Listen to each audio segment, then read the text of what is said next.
Hello class 9, कैसे हैं आप सभी। उम्मीद करता हूं सभी बहुत अच्छे होंगे और आपने अपनी पढ़ाई को कंटिन्यू में बना के भी रखा होगा। बाकी आज इस वीडियो में हम लोग डिस्कस करते हैं डिस्टेंस बिटवीन 2 पॉइंट्स, या जैसे हम बोलते हैं डिस्टेंस फॉर्मूला। इसका मतलब क्या होता है, अगर मैं आपको थोड़ा सा इसका इंट्रोडक्शन दूं। देखिए, ये पहले ना क्लास 10th का टॉपिक हुआ करता था। क्लास 10th में चैप्टर था, चैप्टर नंबर 7, जिसे बोलते थे कोऑर्डिनेट ज्योमेट्री। उसके अंदर हम लोग दो फॉर्मूले पढ़ते थे, एक पढ़ते थे डिस्टेंस फॉर्मूला, एक पढ़ते थे सेक्शन फॉर्मूला।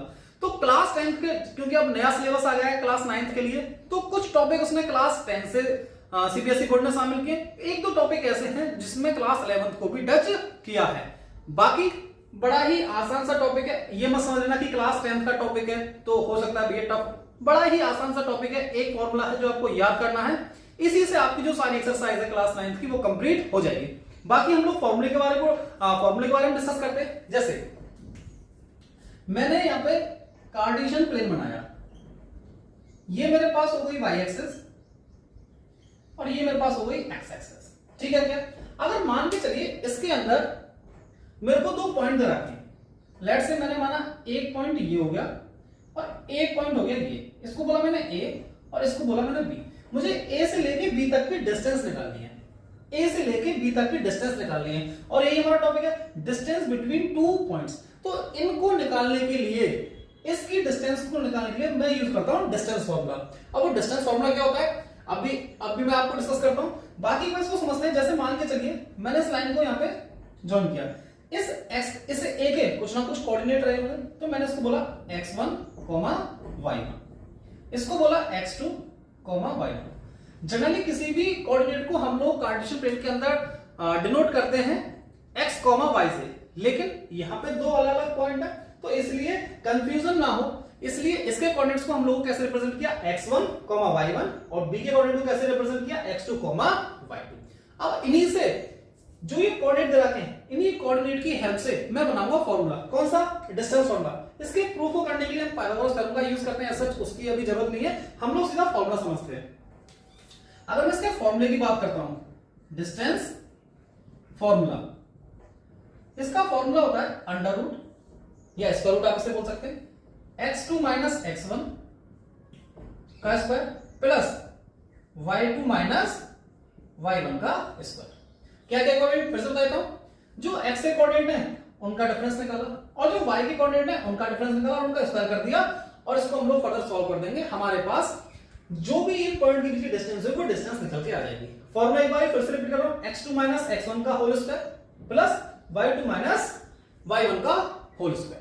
अब देखिए, बच्चों को कई बार कंफ्यूजन होता है कि भैया x1 माइनस x2 करना है या y1 माइनस y2 का कर लीजिए, कोई फर्क नहीं पड़ना, क्योंकि क्या लगा हुआ है, स्क्वायर लगा हुआ है, तो जो भी नेगेटिव वैल्यू होगी वो ऑब्वियसली पॉजिटिव हो जानी है। इसके लिए मैं आपको चीजें बताता चलूं कि अगर किसी भी नेगेटिव वैल्यू का आपने स्क्वायर किया तो आंसर आपको मिलेगा हमेशा पॉजिटिव।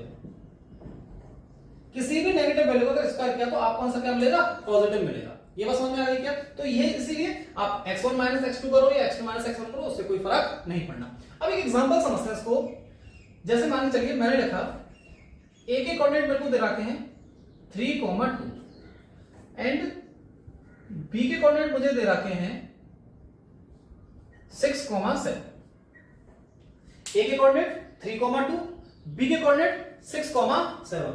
अब इन दो पॉइंट के बीच में मुझे क्या निकालनी है? डिस्टेंस निकालनी है।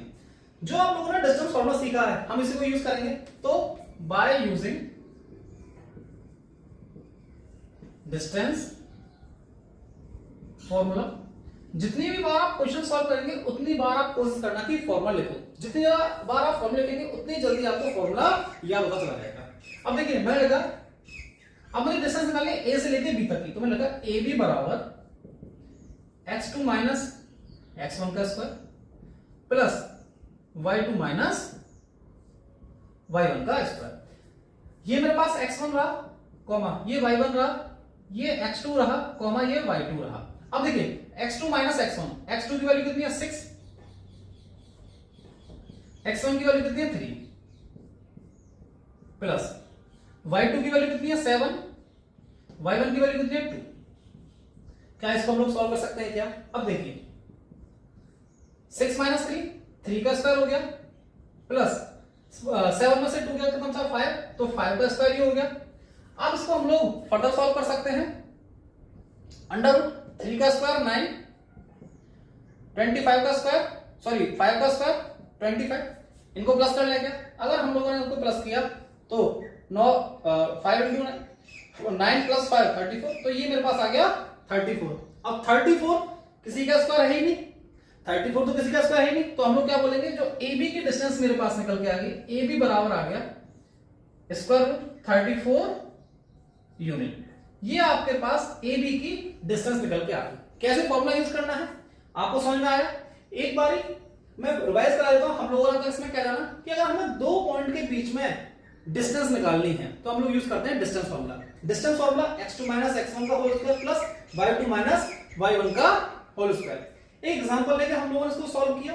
बाकी एक बार इसको आप नोट कर लो या इसका स्क्रीनशॉट ले लो, बाकी मैं इसको रफ करता हूं। एक एग्जांपल हम लोग और करते हैं। इसमें तो मैंने दोनों वैल्यूज पॉजिटिव ली थी। अब एक क्वेश्चन मैं आपको ऐसा कराता हूं जिसमें क्वाड्रेंट जो आपके पास कोऑर्डिनेट है उनकी वैल्यू नेगेटिव होंगी। ठीक है, आपने इसका स्क्रीनशॉट ले लिया होगा, बाकी मैं इसको रफ कर रहा हूं।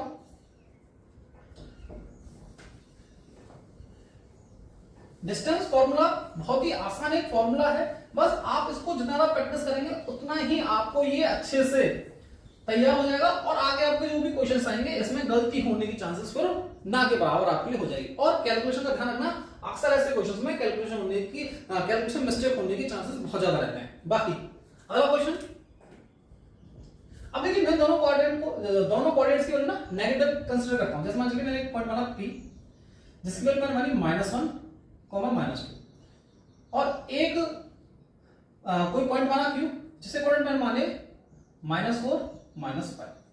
ठीक है, क्योंकि अक्सर जैसे ही माइनस की वैल्यू आती है ना तो जो स्टूडेंट्स होते हैं उनसे उसके सॉल्यूशन में मिस्टेक होने के चांसेस उतने ज्यादा ही बढ़ जाते हैं। अब देखिए फिर से मैं डायरेक्ट इसमें यूज करूंगा डिस्टेंस फॉर्मूला। तो मुझे PQ की वैल्यू निकालनी है under root x2 minus x1। Formula आप जितनी बार क्वेश्चन सॉल्व करेंगे फॉर्मूला उतनी बार लिखेंगे y2 माइनस y1 का होल स्क्वायर।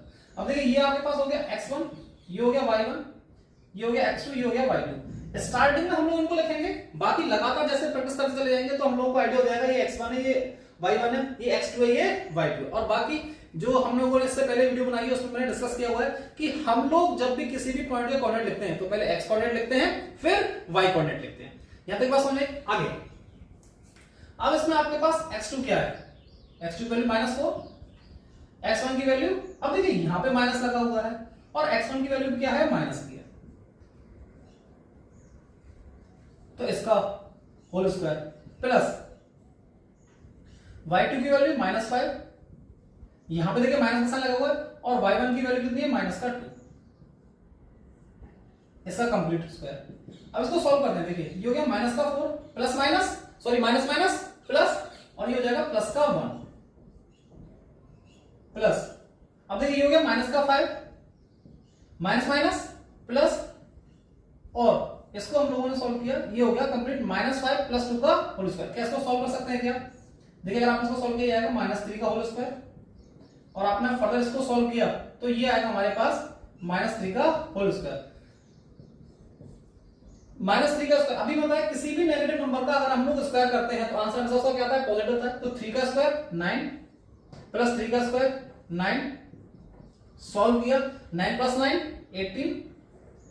ये तो आप तो डायरेक्ट लिख सकते हो कि ये आंसर आ गया PQ की वैल्यू, या इसको आप फर्दर क्या भी कर सकते हो, सॉल्व भी कर सकते हो। इसको लिख सकते हो PQ बराबर, अब रूट के अंदर है 18 तो इसको लिख सकता हूं मैं 2 × 9, 18 को लिख सकता हूं 2 × 9। अब जो 9 है 9 किसका स्क्वायर है, 3 का स्क्वायर है क्या, तो ऐसे क्या बाहर आ जाएगा, 3 बाहर आ जाएगा, तो ये हो जाएगा PQ बराबर 3√2 यूनिट, जो कि इसका बिल्कुल एग्जैक्ट आंसर रहने वाला है। उम्मीद करता हूं आपको ये तरीका समझ में आया होगा कि किन्हीं भी दो पॉइंट की डिस्टेंस कैसे निकाली जाती है। अगर आपके पास नेगेटिव में वैल्यू है तो आप साइन का ध्यान रखेंगे, क्योंकि साइन में मिस्टेक होने के चांसेस बहुत ज्यादा होते हैं। बाकी अब मैं इसको रफ करता हूं, आपको एक और फॉर्मूला सिखाता हूं जिसे बोलते हैं मिड पॉइंट फॉर्मूला। अब मिड पॉइंट फॉर्मूला क्या होता है, एक बार आप इसका स्क्रीनशॉट ले लें। ठीक है, मैं इसको रफ कर रहा हूं। अब मिड पॉइंट फॉर्मूला का क्या मतलब हुआ कि अगर आपके पास कोई लाइन दे रखी है, उसमें अगर कोई बीच ऑफ बीच कोई पॉइंट आता है, उसका अगर हम लोगों को उस पॉइंट के कोऑर्डिनेट निकालने हैं तो हम लोग कैसे निकालते हैं वो चीज हम लोग समझते हैं। जैसे मान के चलिए आपके पास ये एक लाइन है, ये हो गया ए, ये हो गया बी। अब मान लीजिए बीचों बीच एक कोई, लेट्स से मैंने पॉइंट माना, इसको बोला मैंने पी। अब हम लोगों को इस पी पॉइंट के कोऑर्डिनेट निकालने हैं, इस पी पॉइंट के क्या निकालने हैं, कोऑर्डिनेट निकालने हैं। अब देखिए मैंने a1 के जो a है इसके कोऑर्डिनेट माने x1, y1, b के कोऑर्डिनेट माने x2, y2, और जो p है p के कोऑर्डिनेट माने x, y। अब मुझे क्या निकालना है, जो ये x y है इसी की वैल्यू मुझे निकालनी है। कोऑर्डिनेट का मतलब जो ये x y है इसी की वैल्यू मुझे निकालनी है। अब इसके लिए फॉर्मूला क्या बनता है, अगर मुझे x निकालना है तो इसके लिए फॉर्मूला है x1 प्लस x2 अपॉन में 2। क्या मतलब है इस चीज का कि x1 की वैल्यू x2 की वैल्यू दोनों को प्लस कर दो, डिवाइड लगा दो 2 से, तो आपको x का कोऑर्डिनेट मिल जाएगा। सिमिलरली अगर मैं y के लिए सॉल्व करूं तो ये हो जाएगा y1 प्लस y2 अपॉन में 2। तो यहां से आपको किसका कोऑर्डिनेट मिल जाएगा, y का कोऑर्डिनेट मिल जाएगा। जैसे कि एग्जांपल करते हैं, कांसेप्ट हम लोगों ने जान लिया, अब इसका करते हैं एग्जांपल। लेट्स से ये कोई लाइन दे रखी है P और Q, इसके सेंटर में कोई पॉइंट है लेट्स से Z, इसकी मुझे वैल्यू दे रखी है 10,9, P की कोऑर्डिनेट 10,9, और जो इसकी Q जो है इसकी जो वैल्यू मुझे दे रखी है ये मुझे दे रखी है 6,7। तो देखिए ये मेरे पास x1 हो गया, ये y1 हो गया, ये मेरे पास x2 हो गया, ये y2 हो गया, और मुझे निकालना है x, y। मुझे क्या निकालना है, x, y निकालने हैं। तो अगर x के लिए जाऊंगा तो x बराबर क्या होता है, x1 प्लस x2 अपॉन में 2। x1 की वैल्यू 10, x2 की वैल्यू 6 अपॉन में 2। इसको मैंने सॉल्व किया तो ये होगा 16 अपॉन में 2, कितना आ गया 8। तो x की वैल्यू मेरे पास कितनी आ गई, 8 आ गई। बाकी अगर मुझे y निकालना है तो y के लिए y1 प्लस y2 अपॉन में 2। y1 कितना आपके पास 9, y2 कितना आपके पास 7 अपॉन में 2। अब देखिए 9 प्लस 7 कितना हो गया, 16 हो गया, तो 16/2, दैट मींस y की वैल्यू भी कितनी आ गई, 8 आ गई। तो मेरे पास x, y की वैल्यू कितनी आ गई, 8,8 आ गई। अब देखिए यहाँ पे दोनों वैल्यू सेम आई है, तो ये मत समझना कि जब भी मिड पॉइंट हम लोग निकालेंगे तो मिड पॉइंट में x और y की दोनों की वैल्यू सेम आएगी, ऐसा कोई जरूरी नहीं है। वो तो यहाँ पे कंडीशन ऐसी बन गई कि दोनों x और y दोनों ही सेम आ गए। बाकी उम्मीद करता हूं आपको मिड पॉइंट फॉर्मूला समझ में आएगा। मिड पॉइंट फॉर्मूला एक बार रिवाइज करा देता हूं कि अगर आपको कोई लाइन दे रखी है या कोई पॉइंट दे रखा है, उनके बीच में कोई पॉइंट दे दिया जाए, अगर हमें उसके कोऑर्डिनेट निकालने होंगे तब हम लोग किसका यूज करते हैं, मिड पॉइंट फॉर्मूला का यूज करते हैं। बाकी अब जो आपकी एनसीईआरटी में एक्सरसाइज है आप उससे क्वेश्चन लगा सकते हैं। जो भी क्वेश्चंस आपके डिस्टेंस फार्मूला और मिड पॉइंट फार्मूला से रिलेशन रखते होंगे उनको आप बड़े आराम से, तो अभी हम लोगों ने डिस्कस किया डिस्टेंस फार्मूला को और मिड पॉइंट फार्मूला को। दोनों ही फार्मूलों पे हम लोगों ने एक एक दो एग्जांपल को डिस्कस किया था। उम्मीद करता हूं आप लोगों को वो दोनों ही फार्मूले समझ में आ गए होंगे। अब हम लोग कुछ इंपॉर्टेंट पॉइंट को यहां पे डिस्कस करते हैं। ऐसे क्वेश्चंस आप लोगों को एग्जाम में देखने को मिल सकते हैं, इसीलिए सारे पॉइंट्स को मैंने आप लोगों के लिए यहां पे पहले ही लिख दिया है। अब इनका मतलब क्या है एक बार हम लोग वो समझते हैं। जैसे सबसे पहले हम लोग ये समझते हैं कि अभी हम लोगों ने डिस्टेंस फार्मूला के लिए बात करी थी। अब मैं अगर आपको एग्जांपल देकर समझाऊं, जैसे मान के चलो मेरे को जो डिस्टेंस पूछी है दो पॉइंट्स के बीच में, जिसमें एक पॉइंट क्या है, ओरिजिन है। ओरिजिन के कोऑर्डिनेट क्या होते हैं, 0,0 होते हैं, और दूसरा पॉइंट लेट से P मेरे को यहां दे रखा है जिससे कोऑर्डिनेट है x1, y1। अगर मुझे ओरिजिन से किसी भी पॉइंट की डिस्टेंस निकालनी है, ओरिजिन से किसी भी पॉइंट की मुझे डिस्टेंस निकालनी होती है, तो उसके लिए आप क्या करेंगे, डायरेक्ट फॉर्मूला याद रखो। डायरेक्ट फॉर्मूला क्या होता है, अंडर x1 का स्क्वायर प्लस y1 का स्क्वायर। अब देखिए ये फॉर्मूला आया कहां से, तो देखिए मैं क्या करूंगा, x2 माइनस x1 होता है, तो देखिए x2 मेरे लिए ये हो जाएगा, ये मेरे लिए x1 हो जाएगा, या इसको मैं ऐसे लिख सकता हूं x2 y2, इसको मैं x1, y1 बोल सकता हूं। तो x2 माइनस x1 कितना हो जाएगा, x2 minus 0, sorry x2 minus 0 कितना होगा, x2 रहेगा। सिमिलरली y2 माइनस 0 कितना रहेगा, y2 रहेगा। अब इसके लिए यहाँ पे आप x1 की जगह x2 लिखो, y1 की जगह y2 लिखो, कोई फर्क नहीं पड़ना, बस आप याद कर रखेंगे कि जो भी आपके पास जो भी पॉइंट रखा उसके जो कोऑर्डिनेट होंगे उनका स्क्वायर निकाल दीजिए।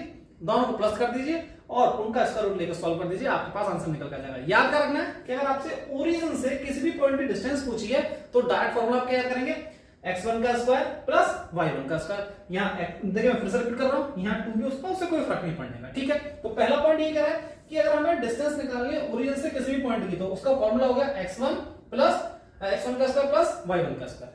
उम्मीद करता हूं आपको ये पॉइंट समझ में आया होगा। अब देखिए ये 2 पॉइंट से लेके 9 पॉइंट जो लिखे ना, ये मोस्ट इंपोर्टेंट पॉइंट है।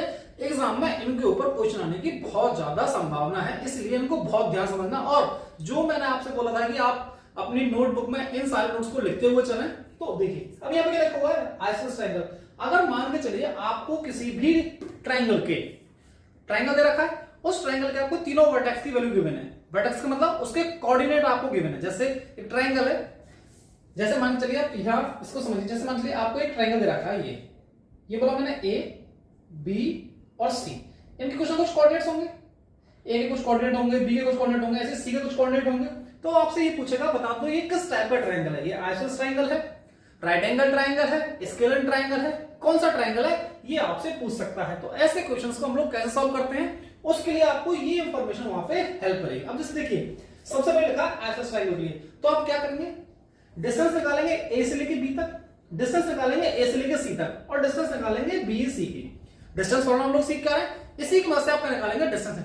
अगर किन्हीं भी दो साइड की डिस्टेंस बराबर आ जाए, अगर किन्हीं भी दो साइड की डिस्टेंस बराबर आ जाए, तो हम बोलेंगे कि भैया वो जो ट्रायंगल है वो कैसा ट्रायंगल है, आइसोसेलेस ट्रायंगल है। समझ में आया। तीसरा हम लोगों को दे रखा इक्विलेटरल ट्रायंगल। इक्विलेटरल ट्रायंगल एक ऐसा ट्रायंगल जिसकी तीनों साइड आपस में कैसी होती है, इक्वल होती है। तो हम लोग भाई फिर से कम ए बी निकाला, ए सी निकाला, बी सी निकाला, अगर इनकी वैल्यू डिस्टेंस फॉर्मूला से निकालने के बाद सेम आती है तो हम बोल पाएंगे कि जो दिया हुआ ट्रायंगल है ये कैसा ट्रायंगल है, इक्विलेटरल ट्रायंगल है। चौथा पॉइंट कह रहा right angle triangle. Right angle triangle के लिए हम लोग यूज करते हैं पाइथागोरस थ्योरम। कौन सी थ्योरम, पाइथागोरस थ्योरम। वो क्या होती है, ये आपके पास हाइपोटेनस हो गया, ये पास परपेंडिकुलर हो गया, ये आपके पास बेस हो गया। तो हाइपोटेनस का स्क्वायर बराबर होगा परपेंडिकुलर का स्क्वायर प्लस बेस का स्क्वायर। तो अगर आपने कोई 3 वर्टेक्स दे रखे हैं और आपसे पूछा है या आपको बोल रखा है किस टाइप का ट्रायंगल है, आपसे बोला है प्रूव कर दो कि ये राइट एंगल ट्रायंगल है, तो आप क्या करेंगे, उसमें हाइपोटेनस जो भी यहाँ पे कोऑर्डिनेट दे रखे होंगे, हाइपोटेनस निकालेंगे, फिर परपेंडिकुलर निकालेंगे, फिर बेस निकालेंगे डिस्टेंस फॉर्मूले से, और हाइपोटेनस वाला फॉर्मूला लगा के आप उसमें देखेंगे क्या परपेंडिकुलर का स्क्वायर प्लस बेस का स्क्वायर बराबर आ रहा है क्या हाइपोटेनस को करके। अगर ये बराबर आता है तो आप बोल देंगे कि जो दिया हुआ ट्रायंगल था वो कैसा था, राइट एंगल ट्रायंगल था। साथ ही स्क्वायर के लिए बात करते हैं। स्क्वायर जिसकी चारों साइड आपस में कैसी होती है, इक्वल होती है, और इसके डायगोनल्स भी आपस में कैसे होते हैं, इक्वल होते हैं। तो अगर आपको किसी भी जैसे सॉरी ये तो रेक्टेंगल सा बन गया, मैं इसको रफ कर देता हूं सभी को ना। जैसे मान के चलिए अब आपको उसके 4 वर्टेक्स रखेंगे ए बी सी और डी, तो आप क्या करेंगे, इन सभी की डिस्टेंस निकालेंगे डिस्टेंस फॉर्मूले से। ए बी की डिस्टेंस, बी सी की डिस्टेंस, सी डी की डिस्टेंस और ए डी की डिस्टेंस, साथ में डायगोनल्स। तो आपको ये चेक करना है ए बी बराबर बी सी बराबर सी डी बराबर डी ए। अगर ये बराबर आती है फिर आप चेक करेंगे ए सी बराबर बी डी। अगर आपकी ये दोनों कंडीशन फिलफिल होती हैं उस क्वेश्चन से, तो आप बोल पाएंगे कि जो दिए हुए वर्टिसेस हैं ये किसके हैं, ये स्क्वायर के वर्टिसेस हैं। तो आप ऐसे प्रूफ कर सकते हो कि जो दिए हुए वर्टिसेस किसके हैं, स्क्वायर के हैं। ठीक है।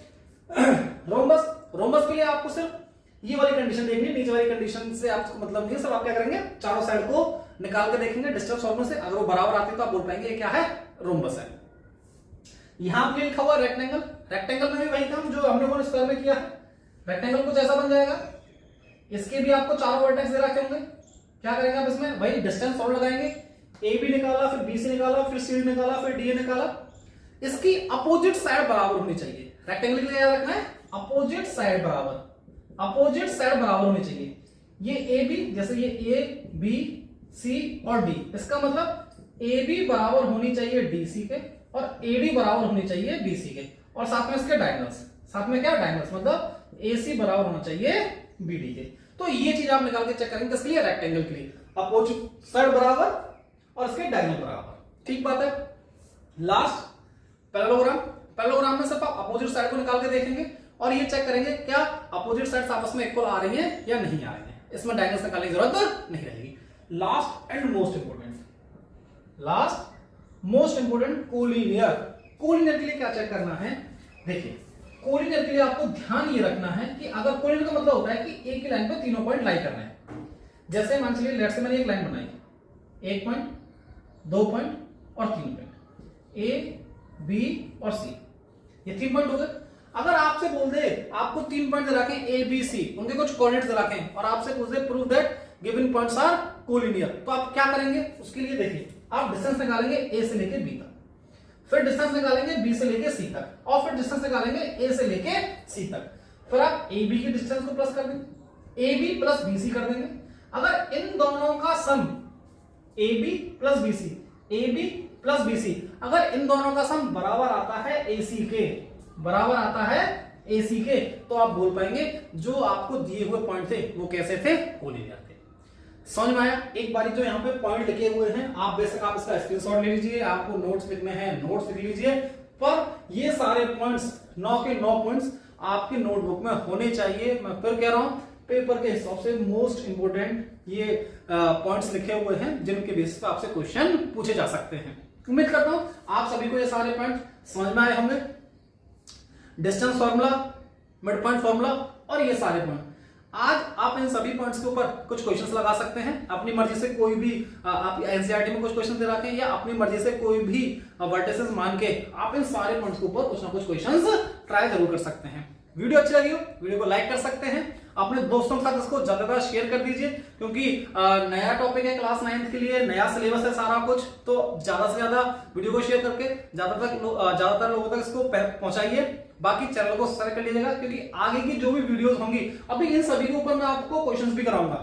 आज इस वीडियो में सिर्फ हम लोगों ने इंट्रोडक्शन को डिस्कस किया है, आगे की वीडियोस में हम लोग इनके ऊपर क्वेश्चंस करेंगे, तो चैनल को सब्सक्राइब कर लीजिएगा। बाकी आज के लिए रखेंगे। Thank you.